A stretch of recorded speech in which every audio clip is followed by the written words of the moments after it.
할렐루야. 오늘은 5월 22일 월요일입니다. 오늘 우리에게 주신 하나님 말씀은 민수기 33장 1절의 말씀입니다.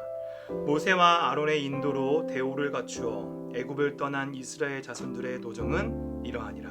아멘. 오늘 이 민수기 본문은 모세가 40년 동안 광야 생활을 하면서 이스라엘 백성들과 함께 이동했던 그 노정들을 전부 기록해 놓았습니다.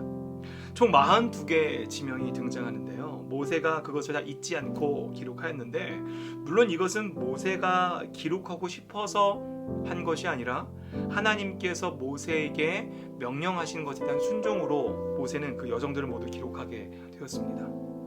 출애굽기 12장 37절에 따르면 이스라엘 백성들이 출애굽 당시 그 출발했던 곳을 람셋이라는 곳으로 우리는 알 수 있습니다. 그 람셋에서 출발해서 민수기 22장 1절에 도달한 곳이 바로 모압 평지였습니다. 람셋에서 발행하여 모압 평지에 이르기까지 40년이란 그 시간의 모든 여정을 이 민수기 33장에 다 하나하나 그 지명들을 기록해 놓은 것입니다.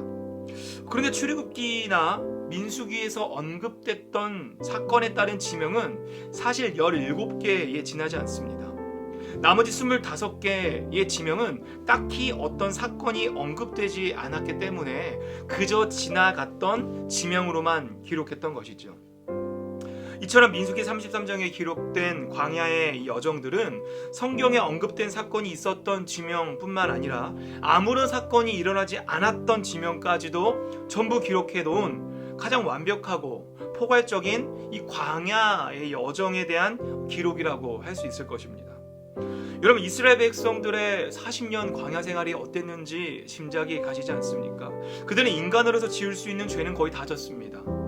그리고 이 광야의 여정을 다시 생각하면서 우리가 이렇게까지 많은 사건 사고가 있었고 이런 불순종이 있었고 정말 이런 문제들이 있었음에도 불구하고 우리를 결국 여기까지 인도하셨구나, 하나님이 우리를 이렇게 보호하셨구나 라는 것을 기억하고 떠올리기 위한 하나의 갈무리였고 장치였던 것이죠. 여전히 이스라엘 백성은 죄를 짓고 하나님을 실망시켜드렸지만 그럼에도 불구하고 하나님은 이스라엘 백성들을 사랑하시고 그들을 인도하시는 여호와시라는 것을 기억하라고 하는 것이 바로 오늘 본문의 요점입니다. 여러분, 이 광야의 여정의 42개의 지점들은 모두 지나가는 버스 정류장과도 같습니다. 목적지가 아니었습니다. 어떤 사건이 일어나고 물론 어떤 곳에선 큰 환란을 겪기도 하고 정말 잊지 못할 이스라엘 백성에게 너무나도 중요한 사건이 일어난 지역들도 있었지만 그 모든 곳들은 종착지가 아니라 바로 일시적으로 지나가는 곳들이었습니다. 모두 지나가는 땅에 불과했다는 거죠. 여러분, 정거장에 멈춰서서 정거장에서 일어나는 일들에 지나치게 집착하며 살아갈 필요가 없습니다. 왜냐하면 가야 할 궁극적인 목적지가 있기 때문입니다. 그럼 예를 들어 우리가 해외여행을 갔는데 어떤 사소한 일로 시비가 붙었다고 생각해 봅시다. 근데 그 시비를 건 사람이 불량배인 거예요. 여러분, 그들과 싸우시겠어요? 도망가시겠어요? 굳이 그런 불량배들과 해외까지 가서 싸울 이유가 뭐가 있겠습니까? 우리가 살아가고 있는 이 세상은 본문에 기록된 42개의 지명과도 매우 밀접하게 맞닿아 있습니다. 목적지가 아니라는 거죠. 적과 꿀이 흐르는 가나안 땅, 그것이 바로 하나님께서 이스라엘 백성에게 또한 우리에게 예배해 주시는 그 목적지가 있다는 것입니다. 우리는 그 목적지를 바라보고 가는 동안에 우리의 삶의 중간중간에 때론 고난과 환란이 올 수 있지만 그것은 일시적으로 지나가는 것임을 우리는 깨달아야 합니다. 또한 오늘 이 본문이 시사하는 것은 매우 또 다른 큰 부분이 있는데요. 그들은 이스라엘 백성들이 계속해서 불평하고 죄를 짓게 된 연유를 자세히 살펴보다 보면 대부분 환경적인 요인이 참 많습니다. 배가 고파서, 아니면 좀 물이 없어서, 아니면 주변에 뭐가 있는데 우리들은 없어서, 이런 주변 환경에 의해서 그들은 좋았다가 또 나빴다가도 왔다 갔다 오락가락합니다. 그렇기에 하나님께서는 이 여정을 통해서 이스라엘 백성에게 하고자 하시는 말씀은 그 변화하는, 언제 변할지 모르는 환경을 붙들지 말라는 것입니다. 여러분들, 중요한 건 환경만 변할까요? 아니요. 환경도 변하지만 우리의 마음도 바뀝니다. 이스라엘 백성의 마음은 상황이 조금만 바뀌면 마음이 요동쳤습니다. 하나님을 원망했다가 또 문제가 해결되면 하나님께 감사했다가 또 불만했다가의 연속이 바로 광야의 여정이었습니다. 여러분, 이것은 이스라엘 백성의 이야기만이 아니죠. 우리들도 그러지 않습니까? 우리들도 하루에 정말 분 단위로, 아니요 초 단위로도 우리들의 마음이 계속해서 바뀌지 않습니까? 요동치지 않습니까? 우리도 이런 하루에 몇 번의 심경의 변화를 경험합니다. 그게 인간의 모습이기도 하죠.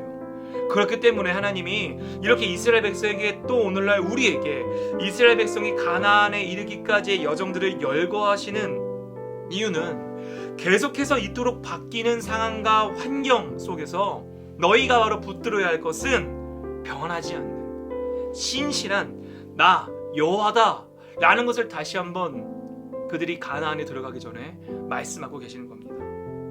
너희가 이토록 나에게 원망하고 불평하여 나에게 상처를 주었지만 난 너희를 그럼에도 포기하지 않을 거야. 여러분, 그 사랑과 그 은혜 때문에 이스라엘 백성은 결국 가나안에 들어가게 되었습니다. 그들이 가나안에 들어가게 된 이유는 그들이 조금이라도 의로웠다든지 그들이 조금이라도 어떤 하나님께서 그들이 가나안에 들어갈 만한 마땅한 일을 했다든지 아니요. 그들은 자격이 없었습니다. 그러나 신실하시고 포기하지 않으시는 하나님의 사랑과 은혜 때문에 그들은 그 종착지에 갈 수 있었습니다. 마찬가지로 사랑하는 성도 여러분, 우리들도 우리가 자격이 있어서 구원받고 하나님 나라에 가는 것이 아니라 우린 비록 자격이 없지만 그럼에도 불구하고 우리를 포기하지 않으시는 그 하나님의 사랑에 우리가 견인되어질 때 우리가 하나님 나라에 소망할 수 있을 줄 믿습니다. 그렇기 때문에 우리는 그 은혜와 사랑에 반응하고 보답하며 살아가는 것이 바로 성도의 삶일 줄 믿습니다. 기도하겠습니다. 하늘에 계신 우리 아버지여, 이름이 거룩히 여김을 받으시오며 나라가 임하시오며 뜻이 하늘에서 이루어진 것 같이 땅에서도 이루어지이다. 오늘 우리에게 일용할 양식을 주시옵고 우리가 우리에게 죄 지은 자를 사하여 준 것 같이 우리의 죄를 사하여 주시옵고 우리를 시험에 들게 하지 마시옵고 다만 악에서 구하시옵소서. 나라와 권세와 영광이 아버지께 영원히 있사옵나이다. 아멘.